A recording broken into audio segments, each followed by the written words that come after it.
sou professora da disciplina de Meio Ambiente e hoje nós vamos falar sobre a relação entre o homem e a natureza e quais são os impactos decorrentes desse tipo de relação.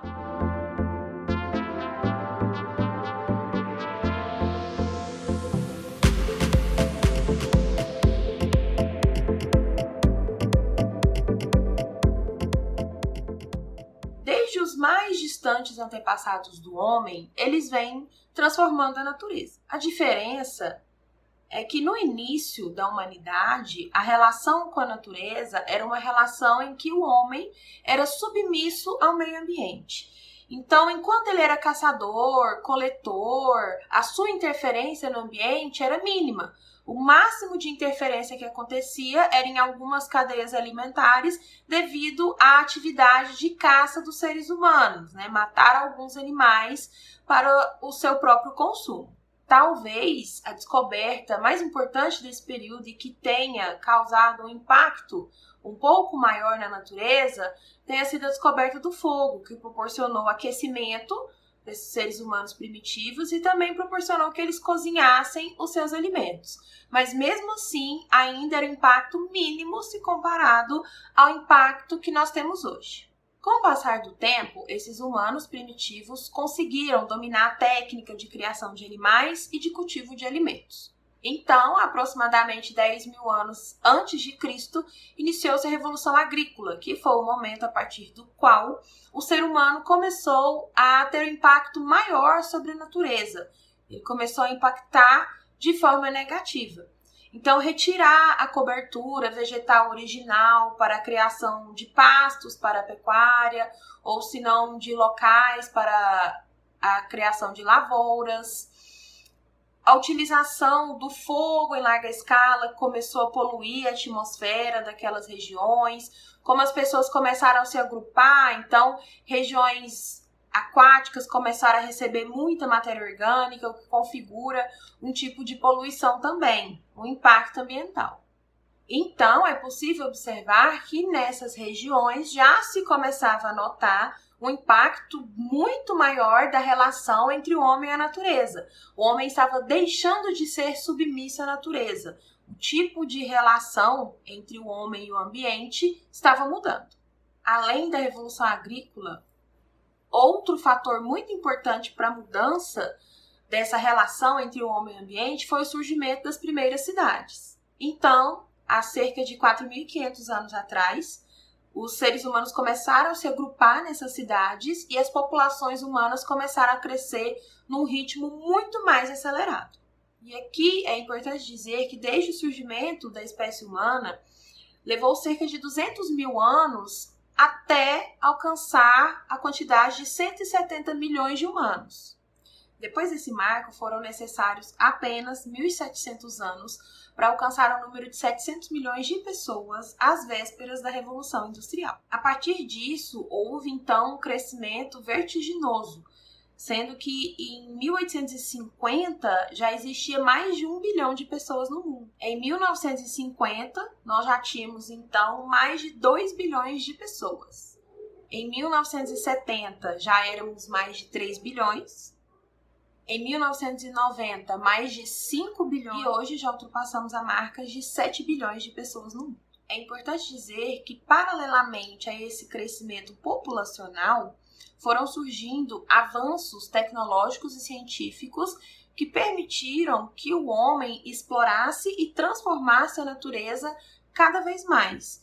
Então, a partir principalmente da Revolução Industrial, tivemos um boom de crescimento, além de ser populacional, também científico, o que proporcionou então um impacto ambiental derivado de atividades humanas muito superior ao impacto que os seres humanos antigamente causavam. A relação entre o homem e a natureza mudou drasticamente, principalmente depois da Revolução Industrial. Então, antes o homem era submisso à natureza, ele mal causava impactos e quando causava, eram impactos localizados devido a atividades muito pontuais. Agora, então, a natureza é submissa ao homem devido ao poder de transformação que o homem adquiriu ao longo dos anos, derivado principalmente do seu crescimento populacional. Dessa maneira, os impactos que o homem causa, eles não são mais em escala local, eles são em escala global, conseguindo alterar o clima do planeta, alterar cadeias alimentares de forma desastrosa e às vezes de forma definitiva, conseguindo alterar biomas, dentre outros impactos. Os biomas, que são regiões de clima definido, vegetação definida, que são divididos em diferentes ecossistemas, eles têm uma capacidade muito interessante de regeneração, como nós já vimos antes. Então, os biomas, eles são resilientes. Após algumas perturbações de origem natural, eles conseguem se regenerar. Mas o homem, ele tem causado agressões e perturbações tão grandes e frequentes que essas regiões, esses biomas, esses ecossistemas não conseguem se recuperar na velocidade com a qual eles estão sendo destruídos. Então, partindo do princípio de que o homem faz parte das relações que existem nesses biomas e ecossistemas, não é interessante que o homem se coloque na posição de senhor do meio ambiente, em que a natureza seja submissa a ele. Então, quando ele transforma esse ambiente, ele interrompe cadeias alimentares, interrompe serviços ecossistêmicos, extingue espécies, transforma vegetações, ele está causando um desequilíbrio que, em determinado momento, tem consequências para ele mesmo. Então, a relação homem-natureza, ela não pode ser essa relação de submissão da natureza ao homem. A partir disso, existe, então, a enorme necessidade da discussão de repensar o modelo de desenvolvimento econômico que nós temos atualmente. Nós já discutimos a relação do homem com a natureza, como ela vem mudando ao longo aí dos milhares de anos, né? De acordo com o crescimento populacional, desenvolvimento tecnológico e científico. Agora falta a gente falar o que é o impacto ambiental. Então, impacto ambiental é o resultado de qualquer choque ou interferência de atividade humana sobre o ambiente. O ambiente, ele pode sofrer interferências naturais, como a ocorrência de um furacão, de um ciclone, como a erupção de um vulcão, por exemplo. Mas a diferença é que essas interrupções, né, esses eventos catastróficos naturais, eles ocorrem de forma esporádica, o que dá tempo dos biomas e dos ecossistemas se recuperarem. A interferência humana não, ela acontece de forma repetitiva e muito drástica, impedindo que essas regiões consigam se recuperar de forma adequada. Ou, por muitas vezes, não há a ocorrência da recuperação dessas regiões. É fundamental dizer também que as ações humanas, as intervenções humanas que acontecem na natureza de forma local, elas têm um efeito global.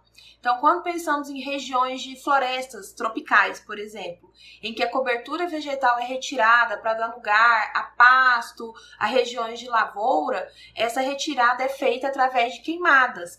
Então, nós já vimos em aulas anteriores que as queimadas liberam gases de efeito estufa na atmosfera. Então, a frequência dessas queimadas, a quantidade com que elas acontecem, a extensão delas também tem um efeito, além de local, global também. Então, naquela região, o clima vai ser alterado, espécies serão extintas, pessoas que dependem do extrativismo daquela floresta original terão suas atividades econômicas interrompidas, mas em escala global, temos aí mudança de temperatura, temos aí poluição atmosférica, por exemplo. Como principais impactos nos biomas, temos o desmatamento, as queimadas, a chuva ácida, poluição, derramamento de petróleo, aquecimento global e expansão das fronteiras agrícolas e de pecuária. Como consequência desses impactos ambientais, temos a extinção de várias espécies, a escassez de água e a desertificação de vários biomas, as mudanças climáticas que conseguem atingir diversos locais do planeta e o assoreamento dos rios. Todas essas consequências que mencionamos agora, elas contribuem para diminuir a qualidade de vida da população. Então, terminamos aqui a nossa aula. Em caso de dúvidas, me procurem durante os horários das nossas aulas e monitorias. Por hoje é só. Tchau!